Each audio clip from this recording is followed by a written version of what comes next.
जय श्री कृष्णा। राधे राधे मेरे प्यारे भक्त जनों। आज फागुन मास का पहला दिन है। आज आप सुनेंगे फागुन मास की पहला 5 व्रत कथाएं। ये 5 व्रत कथा पूर्ण फल देने वाली है। हाँ भक्तों जनों, इस कथा को आप पूरा सुने, जरूर भगवान आपके मनोकामना पूरा करेंगे। जो इच्छा होगा वो पूरा करेंगे। ये फागुन मास में जितने भक्त लोग शिवरात्रि व्रत रखते हैं, उनकी पूजा करते हैं, उनकी कथा सुनते हैं, उन पर ये 5 भगवान जरूर कृपा करेंगे। राधे राधे भक्त जनों, आज आप सुनेंगे विष्णु भगवान और माता लक्ष्मी की व्रत कथा। एक बार भगवान विष्णु जी शेष नाग पर बैठे बैठे बोर हो गए और उन्होंने धरती पर घूमने का विचार मन में किया। वैसे भी कई साल बीत गया था। धरती पर आए और वो अपनी यात्रा की तैयारी में लग जाते हैं। स्वामी को तैयार होते देखकर लक्ष्मी माँ ने पूछा, आज सुबह सुबह कहाँ जाने की तैयारी हो रही है? विष्णु जी ने कहा, हे लक्ष्मी, मैं धरती लोक पर घूमने जा रहा हूँ। तुम कुछ सोच कर रही हो? लक्ष्मी माँ ने कहा, हे देव, क्या मैं भी आपके साथ चल सकती हूँ? भगवान विष्णु ने 2 पल सोचा, फिर कहा, एक शर्त पर तुम मेरे साथ चल सकती हो। तुम धरती पर पहुंचकर उत्तर दिशा की ओर बिल्कुल मत देखना। इसके साथ ही माता लक्ष्मी ने हाँ कह के अपनी बात मनवा ली और सुबह सुबह माँ लक्ष्मी और भगवान विष्णु धरती पर पहुंच गया। तभी सूर्य देवता निकल रहे थे। रात बरसात होकर हटी थी। चारों ओर हरियाली हरियाली थी। उस समय चारों ओर बहुत शांति थी और धरती बहुत ही सुंदर देख रही थी और माँ लक्ष्मी मंत्र मूर्ध होकर धरती को देख रही थी और भूल गई कि पति को क्या वचन वो देकर आई है और चारों ओर देखती हुई कब उत्तर दिशा की ओर देखने लगी, पता नहीं चला।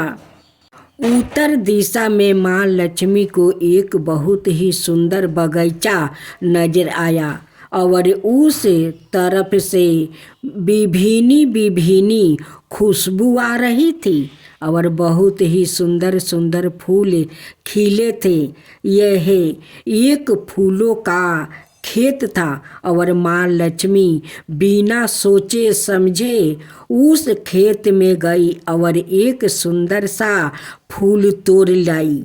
लेकिन यह क्या, जब माँ लक्ष्मी भगवान विष्णु के पास वापस आई तो भगवान विष्णु की आँखों में आंसू थे और भगवान विष्णु ने माँ लक्ष्मी को कहा कि कभी भी किसी से बिना पूछे उसका कुछ भी नहीं लेना चाहिए और साथ ही अपना वचन भी याद दिलाना चाहिए।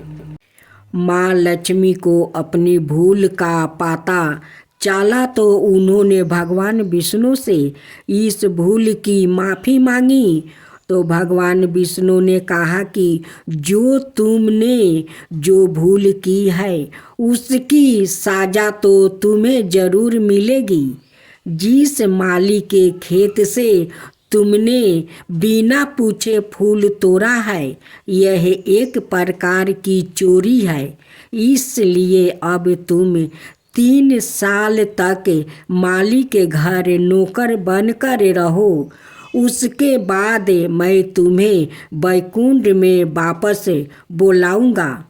माँ लक्ष्मी ने चुपचाप सर झुकाकर हाँ कर दिया और माँ लक्ष्मी एक गरीब औरत का रूप धारण करके उस खेत के मालिक के घर गई। घर क्या, एक झोपड़ी था और मालिक का नाम माधव था। माधव की बीबी तो 2 बेटे और 3 बेटियां थी। सभी उस छोटे से खेत में काम करके किसी तरह से गुजारा करती थी। माँ लक्ष्मी जब एक साधारण और गरीब औरत बनकर जब माधवा के झोपड़ी पर गई तो माधवा ने पूछा, बहन तुम कौन हो और इस समय तुम्हें क्या चाहिए? तब माँ लक्ष्मी ने कहा, मैं एक गरीब औरत हूँ, मेरी देखभाल करने वाला कोई नहीं है। मैंने कई दिनों से खाना भी नहीं खाया, मुझे कोई भी काम दे दो, साथ में मैं तुम्हारे घर का काम भी कर दिया करूँगी। बस मुझे अपने घर में एक कोने में आसरा दे दो। माधवा बहुत ही इच्छा दिल का मालिक था, उसे दया आ गई, लेकिन उसने कहा, बहन मैं तो बहुत ही गरीब हूँ, मेरी कमाई से मेरे घर का खर्च मुश्किल से चलता है, लेकिन अगर मेरी 3 की जगह 4 बेटियां होती तो भी मुझे गुजारा करना था। अगर तुम मेरी बेटी बनकर जैसा रूखा सूखा हम खाते हैं उसमें खुश रह सकती हो तो बेटी अंदर आ जाओ। माधवा ने माँ लक्ष्मी को अपने झोपड़ी में शरण दे दिया और माँ लक्ष्मी 3 साल उस माधवा के घर पर नौकरानी बनकर रही। जिस दिन माँ लक्ष्मी माधवा के घर आई थी उससे दूसरे दिन ही माधवा को इतनी आमदनी हुई फलों से कि शाम को एक गाय खरीद ली। फिर धीरे धीरे माधवा ने काफ़ी ज़मीन खरीद ली और सबने अच्छे अच्छे कपड़े भी पहनने लगा और फिर एक बार पक्का घर भी बनवा लिया। बेटियों और बीबी ने गहने भी बनवा लिया और अब मकान भी बहुत बड़ा बनवा लिया था। माधवा हमेशा सोचता था कि मुझे यह सब इस महिला के आने के बाद मिला है, इसे बेटी के रूप में मेरी किस्मत आ गई है।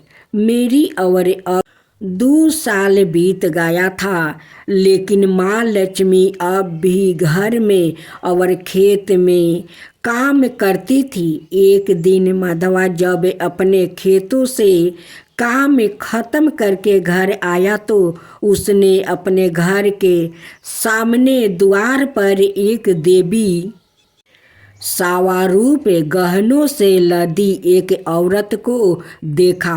जब ध्यान से देखकर पहचान गया, अरे यह तो मेरी मुँह बोली चौथी बेटी यानी वही औरत है, और पहचान गया कि यह तो माँ लक्ष्मी है। अब तक माधवा का पूरा परिवार बाहर आ गया था और सब हैरान होकर माँ लक्ष्मी को देख रहे थे। माधवा बोला, हे माँ, हमें माफ़ करो, हमने आपसे अनजाने में ही घर और खेत में काम करवाया है। माँ, यह कैसा अपराध हो गया?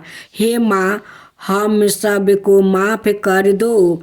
अब माँ लक्ष्मी मुस्कुराई और बोली, हे माधवा, तुम बहुत ही अच्छे और दयालु व्यक्ति हो। तुमने मुझे अपनी बेटी की तरह से रखा है। आपने परिवार के सदस्य की तरह से, इसके बदले मैं तुम्हें वरदान देती हूँ कि तुम्हारे पास कभी भी खुशियाँ की और धन की कमी ना रहेगी। तुम्हें सारे सुख मिलेंगे जिसके तुम्हें अधिकार हो। और फिर माँ अपने स्वामी के द्वारे भेजे रथ में बैठकर बैकुंठ चली गई। राधे राधे भक्तजनों, आज आप सुनेंगे माँ तुलसी की चमत्कारी कथा। एक गांव था। उस गांव में एक परिवार रहा करता था। उस परिवार में 3 बहू और 3 बेटे, सास ससुर सभी एक साथ रहा करते थे। एक दिन ऐसा हुआ कि बड़े बेटा और माझिल बेटा दोनों बहुत कमाते थे, लेकिन छोटे बेटा को उतना काम नहीं था, इसलिए वो गरीब था। दोनों बहू छोड़कर अपना देवरानी को वो बाहर चली जाती है। कहती है कि इस घर में रहूँगी तो ये दलिदरता, तुम्हारी जो छोटी बहू है इनके लिए सारे धन हमारा नष्ट हो जाएगा। हमारा पति जितना कमाएगा इस घर में नहीं आटेगा, इसलिए इस घर को छोड़कर हम लोग दूसरा घर जाते हैं। दोनों जेठानी जाकर किराया लेकर रहने लगी। छोटी बहू बहुत तकलीफ कर रही थी। छोटी बहू को सास भी गाली देती थी कि तेरे कारण मेरे दोनों बहू घर छोड़कर चली गई। वो जाकर किराया में रहती है, तू तो कुलच्छनी है। जब से घर में आई है तब से हमारा घर का सुख शांति खत्म हो गया है तेरे कारण। छोटी बहू माँ तुलसी का परम भक्त थी। वो गोपाल भगवान का भी पूजा करती थी। दोनों जेठानी उनकी पूजा पाठ को पसंद नहीं करती थी। कहती है कि ये खाली पूजा पाठ करती है, पूजा पाठ, गरीबी तो ख़त्म होता नहीं है, तुलसी तो घर में धन देती नहीं है। जब देवरानी तुलसी माता का पूजा करने जाती है तो जेठानी चूल का मुट्ठी धर कर टानती है। कहती है कि कुलच्छनी, तू तुलसी के पास जाएगी नहीं, गोपाल के पास जाएगी नहीं, तू पूजा मत कर, तू कुलच्छनी है। तेरे कारण तो भगवान घर से चले गए हैं, लक्ष्मी भी चली गई है। और तुलसी का पूजा करने से क्या तुलसी तुझे घर में धन भर देगी? तू पूजा मत कर, घर से तू बाहर जा। देवरानी माँ तुलसी का मंदिर पकड़ लेती है, रोती है, कहती है कि माँ मुझे रक्षा कर, माँ मुझे रक्षा कर, गोपाल मुझे रक्षा करो। देखो आज मेरे जेठानी पूजा नहीं करने देती है, चूल का मुट्ठी पकड़ कर मुझे टानती है, मारती है, मुझे रक्षा करो। छोटी बहू माँ तुलसी से विनती करती है कि माँ मुझे जितना जेठानी सताए, सास भी सताए, जितना भी मारे पीटे, लेकिन मैं जब तक जीवित रहूँगी तब तक आपका पूजा करूँगी, मैं पूजा नहीं छोड़ूँगी। एक दिन माँ तुलसी और गोपाल भगवान का दया आ गया उस छोटी बहू पर। माँ तुलसी एक दिन चमत्कार अपना दिखाने लगी। एक दिन जेठानी आती है और दीवार के पीछे खड़ा होकर देखती है कि तुलसी तो बहुत सारे हीरा मोती मोहरे उनकी मंदिर से आ रहा है। ये देख कर जेठानी का आँख फटे के फटे रह गया। ये चमत्कार को सास ससुर भी देखकर बहुत आश्चर्य में पड़ गया कि ये तो माँ तुलसी चमत्कार कर रही है, मेरी बहू तो वो लक्ष्मी है, वो लक्ष्मी के रूप है। आज उनकर सत्य पर माँ लक्ष्मी देखो कितना आ रही है और माँ तुलसी ये सारे हीरा मोती मोहर सब बरसा रही है। अब तो जेठानी एक दिन छोटी बहू का घर आती है और कहती है कि देवरानी तू सत्य है रे, तू सत्य है, तू तो लक्ष्मी है, तू क्या करती है कि तेरे घर में इतना सारा धन आता है? उनकी ससुर कहते हैं कि मेरी छोटी बहू तो साक्षात लक्ष्मी है, वो माँ तुलसी है, वो सत्य है। आज उनकी सत्य पर माँ तुलसी इतना सारा हीरा मोती मोहर वो बरसा रही है। वो तो गोपाल भगवान का कृपा है। माँ तुलसी बिना तो गोपाल भगवान भी भोग नहीं लगाते हैं। उनकी तुलसी होते हैं तभी वो भोग लगाते हैं। तो देखो आज मेरी बहू भगवान को पूजा करती है, गोपाल जी का और माँ तुलसी का। आज दोनों मिलकर मेरे बहू के ऊपर बहुत कृपा किया है, बहुत कृपा किया है कि इतने सारे धन वो लोग देते हैं।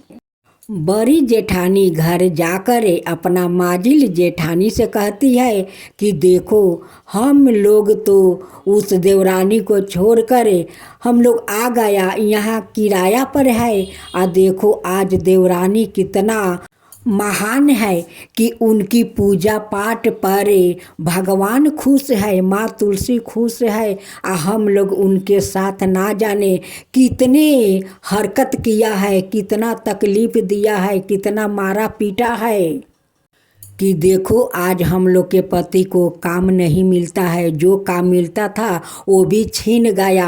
आज हम लोग कितना तकलीफ में है। आ देवरानी देखो वो महारानी है, उनकी घर में कितना धन है, उनकी धन तो कभी ख़त्म नहीं होगा। इतना माँ तुलसी और गोपाल भगवान दिया है। दोनों जेठानी आती है और अपना देवरानी से माफ़ी मांगती है। कहती है कि देवरानी तू मुझे क्षमा कर दे, मैं तेरा साथ बहुत हम लोग गलत किया है, बहुत मारा पीटा है, उसके लिए देख आज हम लोग भोग रहा हूँ। आज हम लोग के घर में खाने के लिए कुछ नहीं है, मेरे पति को कोई काम नहीं है, जो भी काम था वो सब छीन गया। आज हम लोग का पाप के कारण हम लोग के आज भोगना पड़ता है, तू क्षमा कर दे। देवरानी तो बहुत सीधा साधा वो दयालु थी, अपना जेठानी को क्षमा कर देती है। कहती है कि कोई बात नहीं दीदी, आप लोग आइए, इस घर में हम लोग मिलजुल कर रहेंगे।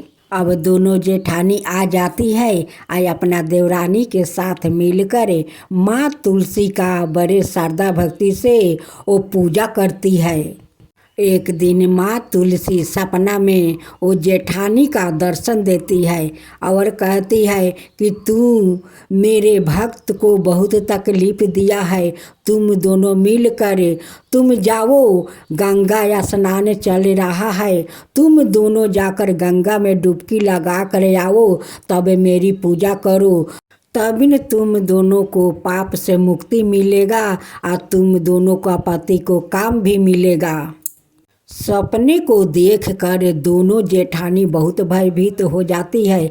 वो उठ कर कहती है अपना देवरानी से कि देवरानी आज माँ तुलसी सपने में दर्शन दिया था, वो कहती है कि तुम दोनों पापी है, तुम जाओ गंगा स्नान करके आओ, तभी तुम्हारा पाप धुल जाएगा और तुम्हारा पति को काम मिलेगा। छोटी देवरानी कहती है कि दीदी जो माँ तुलसी सपना में कही है वही करो, जाओ तुम दोनों गंगा स्नान करके आओ।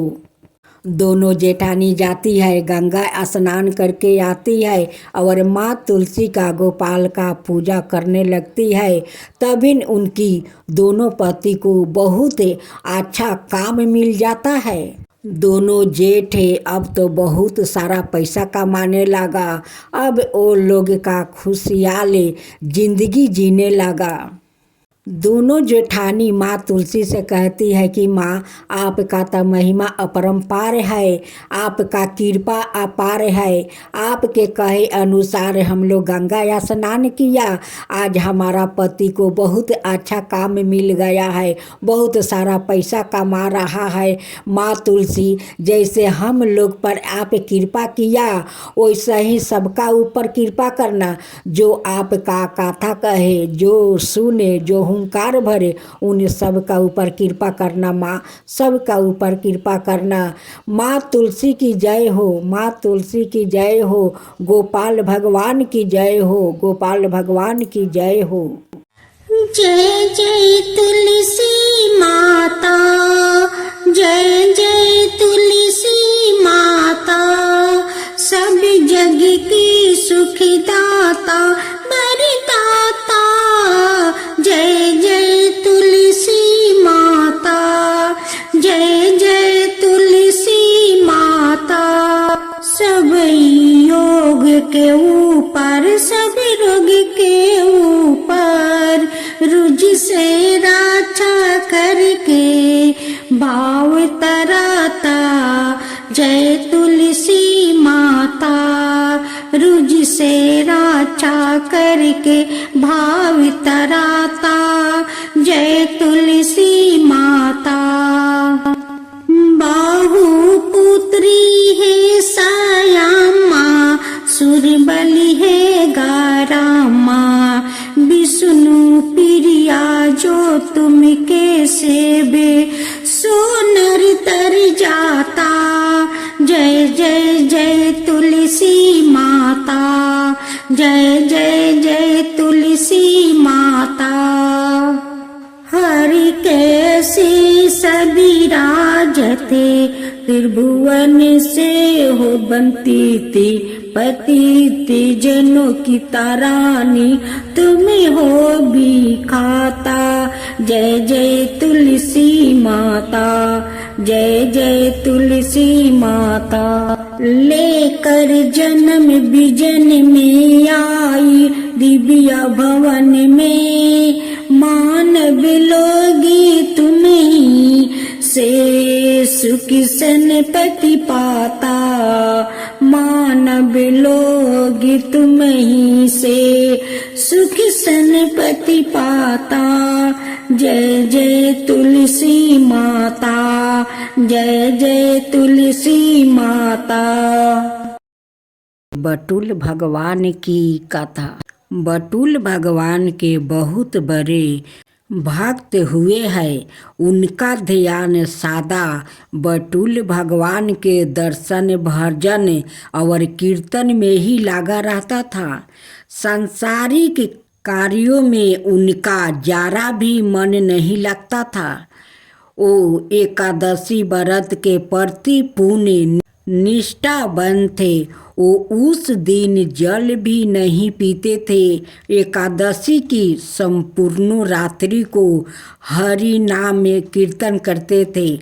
एकादशी को वो ना अन्न खाते और ना किसी को खिलाते। एक दिन एकादशी की रात्रि को वो हरि नाम में कीर्तन कर रहे थे।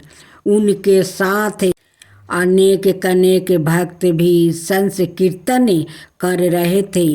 अचानक एक छीनकाए हड्डियों का ढांचा मात्रा एक वृद्ध ब्राह्मण उनके द्वार पर आया और बोला, मैं अत्यंत भूखा हूँ, मुझे भोजन कराओ, अनाथ मैं भूख के मारे मर जाऊंगा।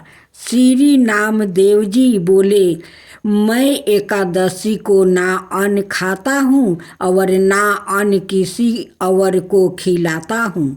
अत ब्राह्मण देवता प्रातः काल सूर्योदय का इंतजार करो, व्रत का पारण करे, आपको भर पेट भोजन कराऊंगा।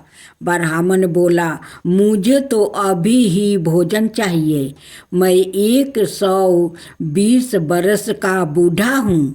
एकादशी व्रत 8 बरस से लेकर 80 बरस तक के लोगों के लिए है।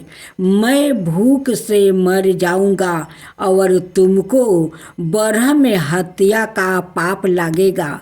श्री नामदेव जी ने कहा, ब्राह्मण देवता, चाहे कुछ भी हो जाए, मैं आपको भोजन नहीं करा सकता। कृपया आप सुबह तक प्रतीक्षा करें। श्री नामदेव जी के ऐसे व्यवहार के प्रति अनाए ग्रामवासियों ने नामदेव जी को निष्ठुर कहा और ब्राह्मण को भोजन देना चाहा, परंतु ब्राह्मण ने भोजन लेने से इनकार कर दिया। और कहा, यदि मैं भोजन ग्रहण करूँगा तो सिर्फ और सिर्फ नामदेव से ही करूँगा। श्री नामदेव जी ने जब ब्राह्मण को भोजन ना दिया तो कुछ ही समय में उसके प्राण निकल जाएगा। वहाँ उपस्थित सभी लोग श्री नामदेव जी के प्रति अप सप कहने लगे और उन्हें हत्यारा कह कर संबंधित करने लगा। श्री नामदेव जी कुछ न बोले, पूर्वत बटुल भगवान के भजन और कीर्तन में ही लगे रहे और एक पल के लिए उठे और मृतक शरीर को ढक कर रख दिया। वो मृत्यु देह के समक्ष नाम कीर्तन करते रहे। प्रातःकाल श्री नामदेव जी ने व्रत पारण किया और एक चीता बनाई। सवाए उस ब्राह्मण के पाथरी शरीर को अपनी गोद में लेकर चीता पर बैठ गया। चीता को प्रज्वलित किया गया। जब आग की लपेट श्री नामदेव जी तक पहुँचने ही वाली थी तो अचानक वो ब्राह्मण उठा और श्री नामदेव जी को उठाकर चीता से बाहर कूद पड़ा। जब तक नामदेव जी कुछ समझ पाते वो बूढ़ा अंतर्ध्यान हो गया। सवाए बटुल भगवान ही उनकी परीक्षा लेने आए थे। इस घटना को देखकर सब आश्चर्यचकित हो गया और श्री नामदेव जी की जयकारा करने लगा। धन्य है श्री नामदेव जी। चीता में प्रयाग का प्रकाश ज्ञान का दीपक जले तभी ठाकुर जी का निराकरण स्वरूप दिखाई देता है। भगवत श्रवण से चित्त रूपी दीपक जलाने का प्रयास मानव को करना चाहिए। मानव को अज्ञानता से लड़ना चाहिए, मगर आलोचन और अज्ञानता पर चर्चा करके अपना समय बर्बाद नहीं करना चाहिए। राधे राधे भक्तजनों, आज आप सुनेंगे विनायक गणेश जी की व्रत कथा। गणेश जी विघ्न विनायक और शीघ्र प्रसन्न होने वाले देवता है। अगर कोई सच्चे मन से गणेश जी की वंदना करता है तो गौरी नंदन तुरंत प्रसन्न होकर उसे आशीर्वाद प्रदान करते हैं। वैसे भी गणेश जी जिस स्थान पर निवास करते हैं उनकी दोनों पत्नियां रिद्धि और सिद्धि भी उनके साथ रहती है। उनके दोनों पुत्र शुभ और लभ्य का आगमन भी गणेश जी के साथ ही होता है। कभी कभी तो भक्त भगवान को असमंस में डाल देते हैं। पूजा पाठ और भक्ति का जो वरदान मांगते हैं वो निराला होता है। काफ़ी समय पहले की बात है। एक गांव में एक अंधी बुढ़िया माई रहती थी। वो गणेश जी की परम भक्त थी। आँखों से भले ही दिखाई नहीं देता, परंतु वो सुबह शाम गणेश जी की बंदगी में मगन रहती थी। नित गणेश जी की प्रतिमा के आगे बैठकर उनकी स्तुति करती है, भजन गाती है, वो समाधि में लीन रहती है। गणेश जी बुढ़िया माई की भक्ति से बड़े प्रसन्न हुए। उन्होंने सोचा यह बुढ़िया माई नित हमारा स्मरण करती है, परंतु बदले में कभी कुछ नहीं मांगती है। भक्ति का फल तो उसे मिलना ही चाहिए। ऐसा सोचकर गणेश जी एक दिन बुढ़िया माई के सम्मुख प्रकट हुए और बोले, माई तुम हमारी सच्ची भक्त हो। जिस श्रद्धा और विश्वास से हमारा स्मरण करती हो हम उससे प्रसन्न है। अत तुम जो वरदान चाहो हमसे मांग सकती हो। बुढ़िया माई बोली, प्रभु मैं तो आपकी भक्ति प्रेम भाव से करती हूँ, मांगने का तो मैंने कभी सोचा ही नहीं। अत मुझे कुछ नहीं चाहिए। गणेश जी पुनः बोले, हम वरदान देने के लिए आए हैं। बुढ़िया माई बोली, हे सर्वेश्वर मुझे मांगना तो नहीं आता, अगर आप कहे तो मैं काल मांग लूँ। तब तक मैं अपने बेटे और बहू से भी सलाह मशवरा कर लूँगी। गणेश जी कल आने का वादा करके वापस लौट गया।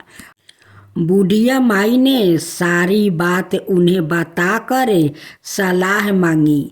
बेटा बोला, माँ तू गणेश जी से ढेर सारा पैसा मांग लो, हमारी गरीब दूर हो जाएगी, सब सुख चैन से रहेंगे।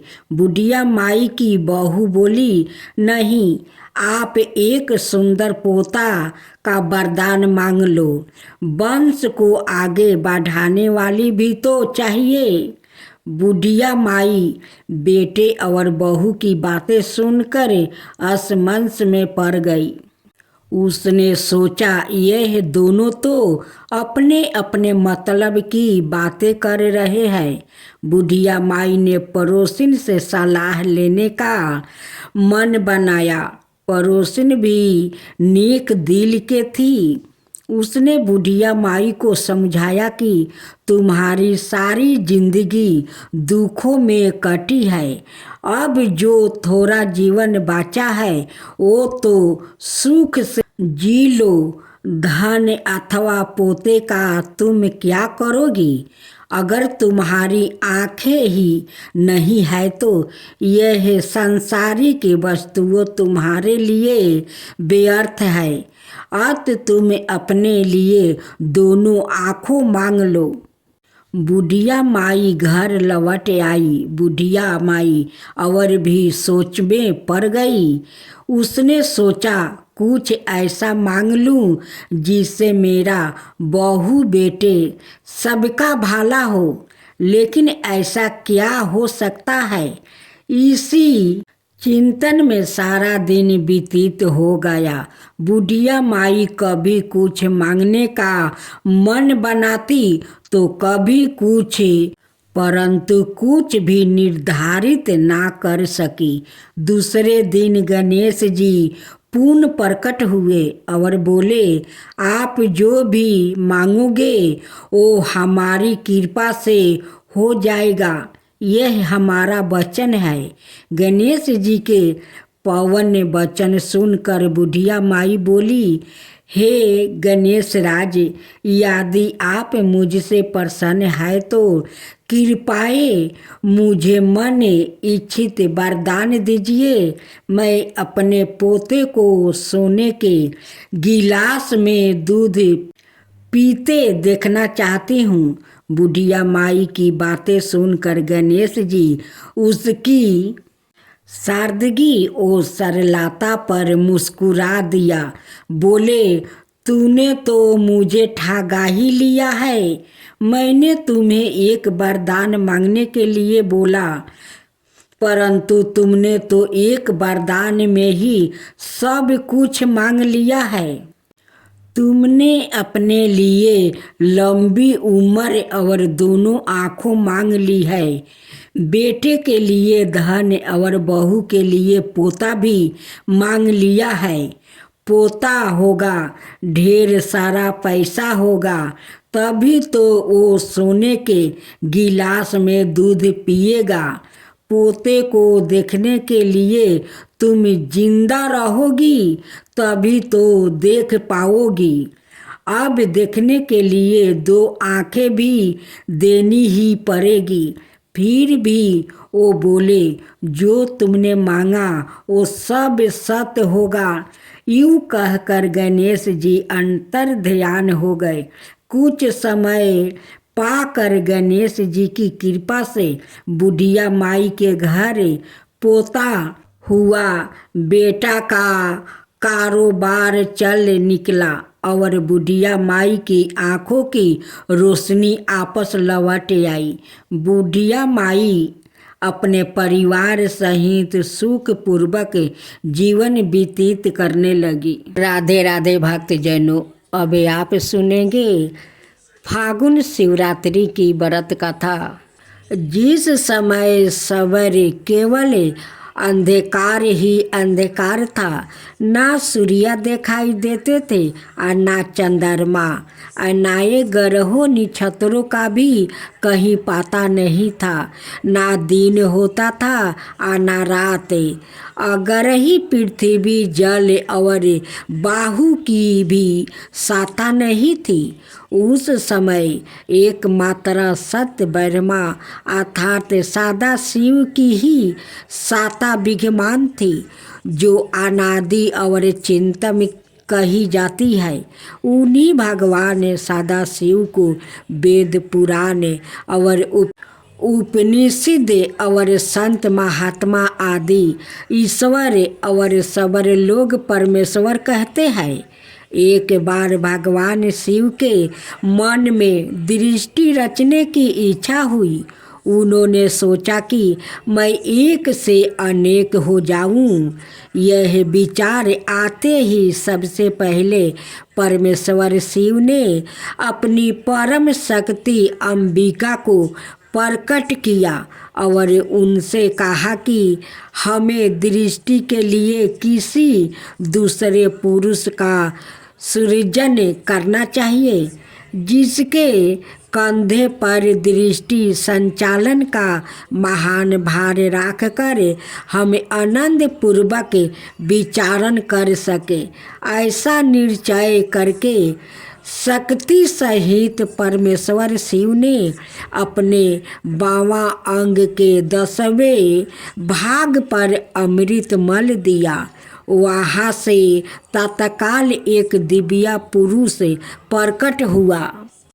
उसका सुंदर तुलनिया था। उनमें से 7वें गुण की परिधानता थी। वो परम शांत और अथाह सागर की तरह गंभीर था। रेशमी पीतंबर से उनके अंग की शोभा दुर्गीत हो रही थी। उसके चारों हाथों में शंख चक्र गादा और प्रबुंध सुशोभित हो रहे थे। उस दिव्या पुरुष ने भगवान शिव को प्रणाम करके कहा कि भगवान, मेरा नाम निश्चित कीजिए और काम बताइए।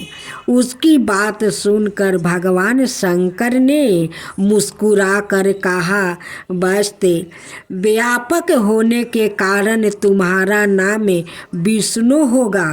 दृष्टि का पालन करना तुम्हारा कार्य होगा।